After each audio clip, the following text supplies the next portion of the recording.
स्वागत है दोस्तों। आज के इस वीडियो में हम उत्तराखंड के साहित्य और साहित्यकारों के बारे में तथा उत्तराखंड की बोलियों के बारे में जो प्रश्न बनते हैं परीक्षाओं में उन्हें देखेंगे। उत्तराखंड एलटी परीक्षा की दृष्टि से यह वीडियो आपके लिए बहुत महत्वपूर्ण है। तो हम शुरुआत करते हैं सबसे पहले पंडित तारादत्त गैरोला के नाम से। ये पाठ्यक्रम में लगा हुआ एक नाम है, जो कवि हैं उत्तराखंड के पंडित तारादत्त गैरोला। इनका जन्म 6 जून 1875 ईस्वी में और मृत्यु 28 मई 1940 को। इसे आप ध्यान रखिए कि इनका जन्मकाल कब से कब तक रहा है। 6 जून 1875 से 28 मई 1940। इनका जन्म टिहरी गढ़वाल के पट्टी बड़ियारगढ़ ग्राम में, ग्राम जो है वो दालढुंग नाम से है, वहाँ पर हुआ। पट्टी बड़ियार के ग्राम दालढुंग में हुआ। ये गढ़वाल यूनियन नामक संस्था के मंत्री चुने गए थे। इलाहाबाद विश्वविद्यालय से इन्होंने अंग्रेजी में एमए किया। आगे देखते हैं कि सन 1905 ईस्वी में गढ़वाली यूनियन के माध्यम से इन्होंने गढ़वाली पत्रिका निकाली, जो कि टिहरी से निकलती थी। ठीक, टिहरी गढ़वाल। तो इन्होंने गढ़वाली नाम की पत्रिका 1905 ईस्वी में निकाली, और किसके माध्यम से? गढ़वाली यूनियन के माध्यम से, और उस यूनियन में ये मंत्री थे। इनकी प्रकाशित रचनाएं कौन कौन सी हैं इसे आप ध्यान रखिएगा। सदेई, सदेई नाम से है, और दूसरी है मेरी लाडली, फ्यूली, रौतेली, आरती, जीतू, झुमैलो, हिमालयन फोकलोर। इतनी रचनाएं तारादत्त गैरोला जी की हैं। आप इन्हें ध्यान रखिएगा कि सदेई इनकी बहुत प्रसिद्ध है, जो कि अब तक मैंने देखा हुआ है कि इसका जिक्र हर जगह है, और मुक्त विश्वविद्यालय के पाठ्यक्रमों में सदेई लगी हुई है, तो इसे ध्यान रखिएगा।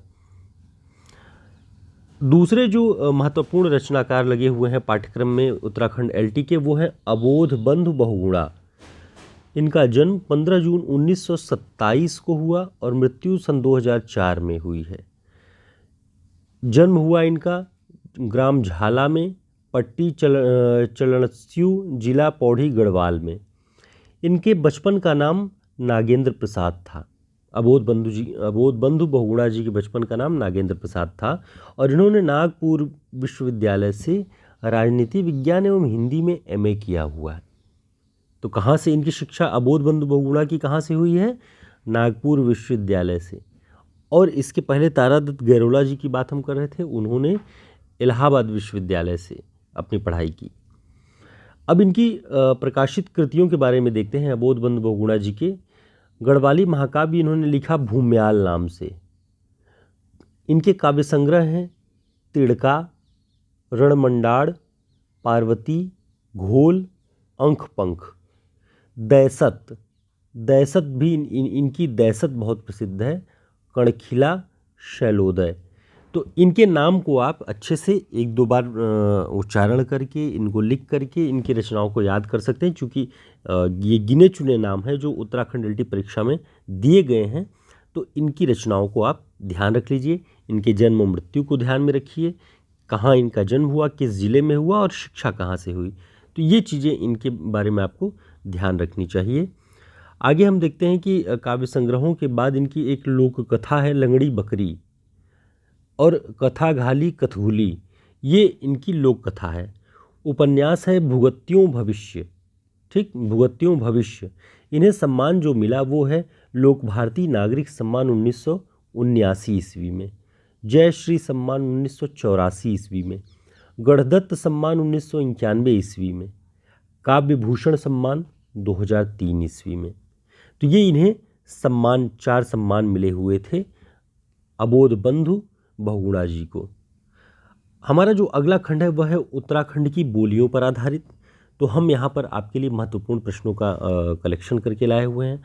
अगर आप इनके नोट्स हमसे चाहते हैं तो हम इसका विस्तृत नोट्स भी आपको प्रोवाइड करा सकते हैं, जो कि परीक्षाओं की दृष्टि से उपयोगी होगा, आपके रिवीजन के लिए उपयोगी होगा। तो आप हमारे टेलीग्राम चैनल को ज्वाइन कर लीजिए, व्हाट्सएप ग्रुप को भी ज्वाइन कर लीजिएगा। यदि आपको नोट्स की आवश्यकता हो तो आप मैसेज करिए, और चैनल को सब्सक्राइब कर लीजिए। देखते हैं उत्तराखंड की बोलियों के बारे में। जौनसारी, जौनसारी एक बोली है उत्तराखंड की। उसकी कितनी बोलियां हैं? उसकी 3 बोलियां हैं। एक जौनसारी नाम से ही है, एक बावरी नाम से, एक कर्णवाणी नाम से। जौनसारी की लिपि को क्या कहते हैं? जौनसारी जो बोली है उसकी लिपि को क्या कहते हैं? बागोई या सांचा। किस जनजातीय भाषा की कोई लिपि नहीं है? रल्वू। किस जनजातीय भाषा में लिंग भेद नहीं होता है? रल्वू में।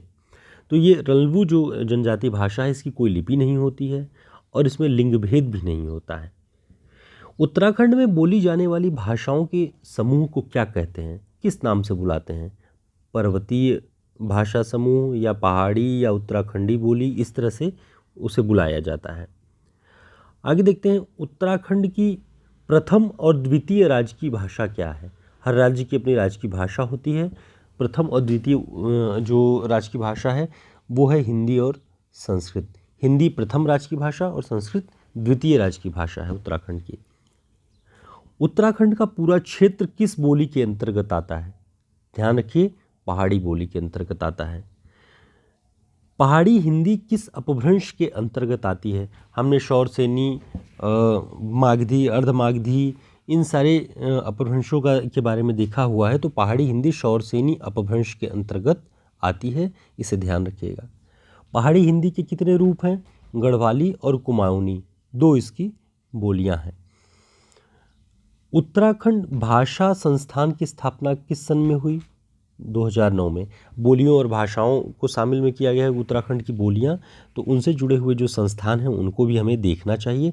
इसलिए हमने यहाँ पे उत्तराखंड भाषा संस्थान की स्थापना का वर्ष लिखा हुआ है। और उत्तराखंड हिंदी अकादमी की स्थापना कब हुई? 2009 में, इसे भी ध्यान रखिएगा। उत्तराखंड बोली भाषा संस्थान कहाँ स्थित है? गौचर, चमोली में। अ लिंग्विस्टिक स्टडी ऑफ जौनसारी, ये पुस्तक किसने लिखी है? अ लिंग्विस्टिक स्टडी ऑफ जौनसारी। इसके लेखक हैं उमाशंकर बर्तवाल, डॉक्टर उमाशंकर बर्तवाल। तो उत्तराखंड की बोलियों के बारे में आप ये देख रहे थे महत्वपूर्ण कुछ प्रश्न। इसके अलावा भी बहुत महत्वपूर्ण प्रश्न जो परीक्षाओं की दृष्टि से उपयोगी होंगे वो हम आपको प्रोवाइड करवाएंगे अगले वीडियो में। तो आज हमने अबोध बंधु बहुगुणा और पंडित तारादत्त गैरोला के बारे में, उनकी रचनाओं के बारे में जाना। आगे जो भी पाठ्यक्रम में अन्य कवि और लगे हुए हैं उत्तराखंड के, उनके बारे में भी हम जल्द ही एक नया वीडियो लेकर के मौजूद होंगे। तब तक के लिए नमस्कार। चैनल को सब्सक्राइब कर लीजिए, वीडियो को लाइक ज़रूर कर दीजिएगा। नमस्कार।